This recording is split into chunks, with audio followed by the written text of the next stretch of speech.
Hello বন্ধুরা, গ্রামের রান্না পিয়ালির সঙ্গে সকলকে স্বাগত জানাচ্ছি। আজকে একটা আলু ও ছোলার ডাল দিয়ে ধোকার ডালনা করব।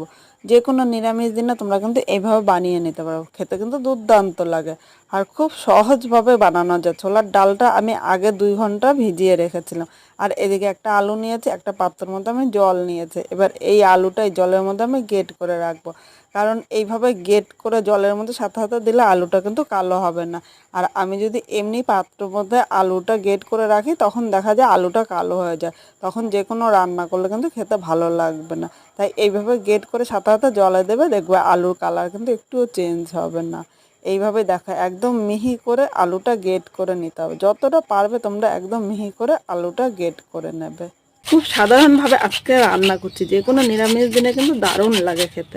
এইভাবে আমি আলুটা গ্রেট করে নেব।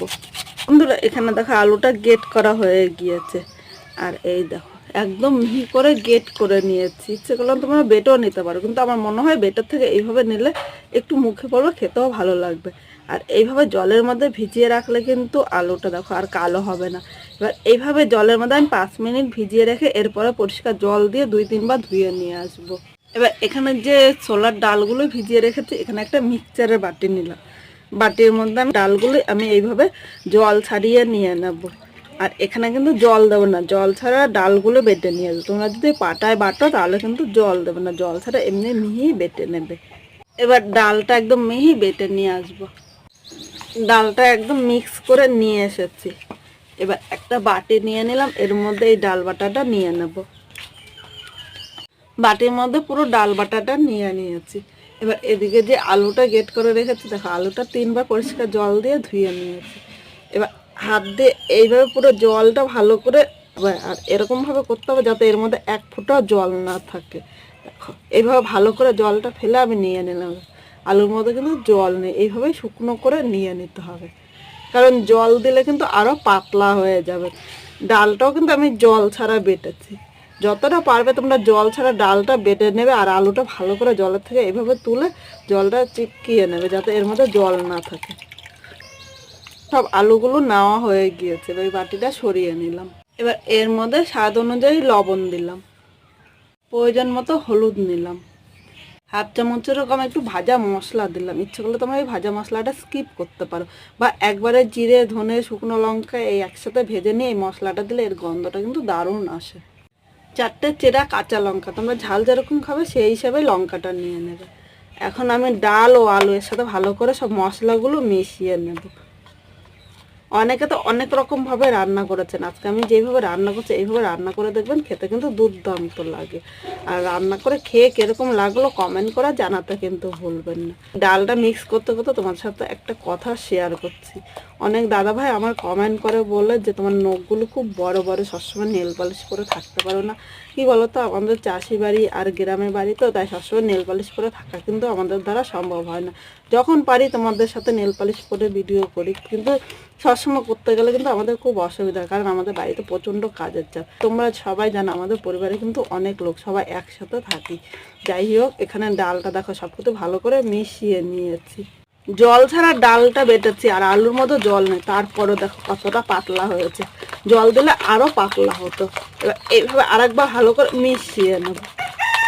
এবার এখানে একটা এরকম তাওয়া বসিয়ে দিয়েছি, এর মধ্যে আমি 1 চামচ সর্ষের তেল নিয়ে নিলাম। তেলটা নেওয়ার আগে তাওয়াটা কিন্তু ভালো করে গরম করে নিতে হবে।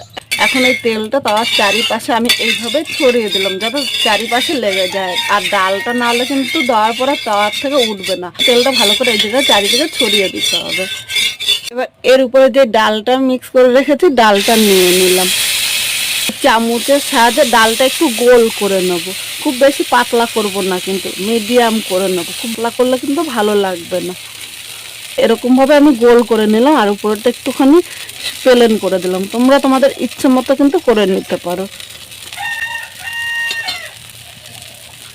এবার একটা ঢাকনি দিয়ে আমি এইভাবে 4 থেকে 5 মিনিট মিডিয়াম আগুনে ভেজে নেব। আর এটা হতে হতে চলো মশলাটা করে নেব। এবার আমি মিক্সচারের বাটিটা নিয়ে নিলাম, আর এটা কিন্তু ভালো করে না ধুলেও হবে, কারণ ডাল বেটেছি। এবার এর মধ্যে 2 কোয়া আদা নিয়েছি, যেহেতু নিরামিষ রান্না করবো তাই একটু আদাটা বেশি দিলাম। সাথে 2টো কাঁচা লঙ্কা, তোমরা ঝাল যেরকম খাবে সেই হিসাবে লঙ্কাটা নিয়ে নেবে। মাঝারি সাইজের একটা টমেটো কুচি নিয়েছি। এর মধ্যে আমি জল দেবো না, একসাথে মশলাগুলো মিক্স করে নিয়ে আসবো। বন্ধুরা মশলাটা বেটে একটা বাটির মধ্যে নিয়েছি, দেখো এরকমই কিন্তু মিহি পেস্ট করে নিতে হবে। এবার এখানে ঢাকনিটা তুলে নিলাম, চালের উপরটা দেখো শক্ত হয়ে গিয়েছে কিন্তু, আর নিচের পিঠটা হয়ে গিয়েছে। এবার খুন্তি দিয়ে একবার এইভাবে একটু নাড়িয়ে নেবে, দেখো নিচে দিয়ে কিন্তু লেগে যায়নি, খুব সহজে তোমরা এইভাবে একটু নেড়ে নিতে পারো। এই ডালটা তোমরা খুন্তি দিয়ে উল্টাতে পারো, কিন্তু আমার মনে হয় খুন্তি দিয়ে উল্টাতে গেলে কিন্তু ভেঙে যেতে পারে। তাই আমি এখানে সাঁড়াশি দিয়ে তাওয়াটার উপরে দেখো একটা থাল নিয়ে নিলাম। এবার এভাবে উল্টিয়ে দিলে ডালটা কিন্তু এর মধ্যে পড়ে গেল। বন্ধুরা থালার মধ্যে নিয়েছিলাম, সেই ভিডিওটা দেখছি স্কিপ হয়ে গিয়েছে, থালার থেকে আবার এভাবে উল্টিয়ে দিয়েছি। আর তোমরা অবশ্য খুন্তি দিয়ে করতে গেলে ভেঙে যেতে পারে, থালার মধ্যে নিয়ে এভাবে উল্টালে কিন্তু ভেঙে যাবে না। এবার আমি ঢাকা দিয়ে আরও 3 থেকে 4 মিনিট এইভাবেই ডালটা ভেজে নেব।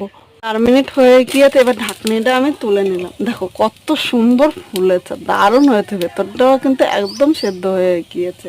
এইভাবে মিডিয়াম আগুনে করলে কিন্তু 2 পিঠই সুন্দরভাবে হবে। এবার আমি নামিয়ে নেব। এখানে একটা থালা নিলাম, থালার মধ্যে দেখো নামিয়ে নিয়েছি, কত সুন্দর হয়েছে। আর দেখো তাওয়ার থেকে খুব সুন্দরভাবে উঠে এসেছে। এবার ইচ্ছে করলে তোমরা ঠান্ডাও করে নিতে পারো বা সাথে সাথেও কিন্তু কাজটা করতে পারো। এখানে দেখো আমি এই ডালগুলো চৌকো সাইজ করে কেটে নেব। আমি চৌকো সাইজ করে নিচ্ছি, তোমরা তোমাদের ইচ্ছে মতো কিন্তু কেটে নিতে পারো। এরকমভাবে রান্না করতে করতে এক এক সময় যদি একটু অন্যরকম হয়, খেতে কিন্তু দুর্দান্ত লাগবে। এইভাবে কেটে নিলাম। এখন একটা তোমাদের তুলে দেখাচ্ছি আমি। বন্ধুরা দেখো ডালের বড়াগুলো কতটা সুন্দর হয়েছে, একদম এই দেখো এই পিঠটা খুব সুন্দর হয়েছে। কিন্তু এভাবে করে তোমরা ডাল ভাতের সাথে কিন্তু ভাজাও খেতে পারো, ভাজাও কিন্তু দারুণ লাগবে। এদিকে আবার কড়াইটা বসিয়ে দিয়েছি, এবার কড়াইয়ের মধ্যে আমি সর্ষের তেল নিয়ে নিলাম। তেলটা প্রথমে ভালো করে গরম করে নেব। তেলটা গরম হয়ে গিয়েছে, এখানে একটা শুকনো লঙ্কা সম্বাদ দিলাম, আর এর সাথে একটা তেজপাতা নিয়েছি। 1 সেকেন্ড শুকনো লঙ্কাটা একটু ভেজে নিতে হবে। এবার এখানে যে মশলাটা করেছি মশলাটা নিয়ে নিলাম। বাটির গায়ে অল্প মশলা লেগেছিল, তাই বাটির গায়ে ধুয়ে সামান্য জল দিয়েছি, খুব বেশি কিন্তু জল দেবো না। এখন নেড়ে চেড়ে সব কিছু মিশিয়ে নেব, 4 থেকে 5 মিনিট কষিয়ে নেব। যতক্ষণ না মশলায় কাঁচা গন্ধ চলে যায় ততক্ষণে কিন্তু মশলাটা ভালো করে কষিয়ে নিতে হবে। মশলাটা কষানো হয়েছে, আর মশলা থেকে দেখো তেলও ছেড়ে দিয়েছে। এবার এর মধ্যে একে একে আমি গুঁড়ো মশলা নিয়ে নেব। এখানে 1/2 চামচ জিরে ও ধনিয়ার গুঁড়ো একসাথে আমি বেটে রেখেছি, এটা কিন্তু বাড়িতে আমি গুঁড়ো করেছি। 1 চামচ কাশ্মীরি লঙ্কার গুঁড়ো, এটা কিন্তু ঝালের জন্য, মাত্র কালারের জন্য দিয়েছি, ইচ্ছে করলে তোমরা স্কিপ করতে পারো। ওজন মতো হলুদ নিয়ে নিলাম। মশলাগুলো নেড়ে চেড়ে নেব। এর মধ্যে এবার সামান্য একটু জল দিয়ে দেবো। এই জল দিয়ে মশলাটা কষালে মশলা কষানো সুন্দর হবে, আর খেতেও কিন্তু ভালো লাগবে। আর একটা কথা বন্ধুরা, আজকে আমি আলুটা স্কিপ করেছি। যারা আলু পছন্দ করে তারা আলু কিন্তু ভেজে এর মধ্যে দিয়ে দিতে পারো, আলু ছাড়াও এটা খেতে কিন্তু দারুণ লাগবে। এবার মশলাটা আরও 3 থেকে 4 মিনিট ভালো করে কষিয়ে নেব। বন্ধুরা এখানে মশলাটা দেখো কষানো হয়েছে, আর মশলা থেকে তেলও ছেড়ে দিয়েছে, আর একবার একটু নেড়ে চেড়ে নিলাম। এখানে মশলাটা মোট 12 মিনিট কষিয়ে নিয়েছে, আর মশলা কষানো যত সুন্দর হবে এটা খেতে কিন্তু ততটাই ভালো লাগবে। এবার মধ্যে গরম জল দিয়ে দিলাম। অবশ্য তোমরা চেষ্টা করবে গরম জল দিতে, গরম জল দিলে ঝোলটা তাড়াতাড়ি ফুটবে, খেতেও ভালো লাগবে। কিন্তু ঠান্ডা জল দিলে কিন্তু ততটা ভালো লাগে না। মশলার সাথে সব কিছু নেড়ে চেড়ে মিশিয়ে নিয়েছি, আর খুব বেশি ঝোল করব না, তাই জলটা তোমরা বুঝে দেবে, মানে যেরকম ঝোল রাখবে সেই হিসাবে নেবে। খুব বেশি ঝোল কিন্তু খেতে ভালো লাগবে না। এখন আমি ঝোলটা ভালো করে 3 থেকে 4 মিনিট ফুটিয়ে নেব। বন্ধুরা এখানে ঝোলটা ফুটে উঠেছে, এবার এর মধ্যে একে একে আমি ধোকা নিয়ে নিলাম। এর নাম আমি ধোকা দিয়েছি, তোমরা কি নাম দেবে অবশ্যই কমেন্ট করে জানিও। কিন্তু আমি কি নাম দেবো বুঝতে পারিনি, তাই এটা দিয়েছি ডাল ও আলুর ধোকা।